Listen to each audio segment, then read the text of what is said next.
where we're reading 2nd Chronicles 33 and 34, these chapters give us Manasseh and Ammon, and ultimately the introduction to Josiah. There's so much evil in this, but there is some hope. Hooray!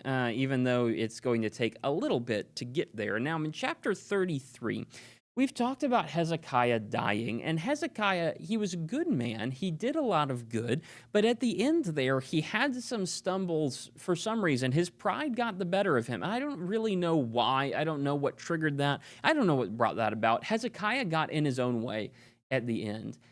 His son Manasseh takes the pride problem, whatever Hezekiah had, and takes it to the next level. He becomes king at 12 years old. He reigns 55 years. That makes him the longest ruling king of Judah. And I think king of Israel or Judah. He's just the longest ruling of any of the kings.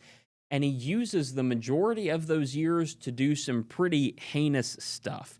He takes his kids and he burns them alive, like his grandfather Ahaz, or Ammon had done, or no, Ahaz. Yeah, I was right the first time. Like his grandfather Ahaz, he burns his children alive. He sacrifices to every god imaginable. He closes back down the temple. He puts idols in the temple so that people who are coming there to worship can't worship God anymore. They have to worship the idols. He goes every which way away from God. Manasseh is horrible and evil, and yet God sees something in him. He has Manasseh captured by Assyria, and while in Assyrian captivity, they take Manasseh over to Babylon. He's in pain, so he cries out to God, and God delivers him, kind of like the Judges period. Israel got hurt, and so they asked God to help, and God did.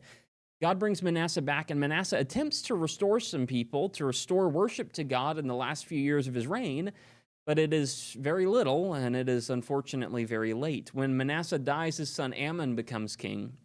Ammon makes it 2 years of doing exactly the same evil stuff that Manasseh did before God decides that's too much, and he cuts Ammon off. Ammon is no more to be seen. Manasseh repented, at least, but Ammon wasn't going to, and so he was destroyed, and he's replaced with Josiah. Josiah is great. Josiah is very much like his great-grandfather Hezekiah, reforming, rebuilding, fixing everything up. He fixes everything that Ammon had done. He restores the temple yet again. He finds the book of the law, actually. He repairs the temple up. He finds the book of the law. They haven't had this in forever, and so he reads it, and he weeps, and he starts following it. He becomes the second Hezekiah. He is such a bright source of hope. He's even better than Hezekiah is. But unfortunately, he'll also end in a little bit of just a foolish way. But we don't have to deal with that today. Today, we get to dwell on his victory, and we'll have to wait until next week when we're reading 2 Chronicles 35 all the way through Nehemiah 4.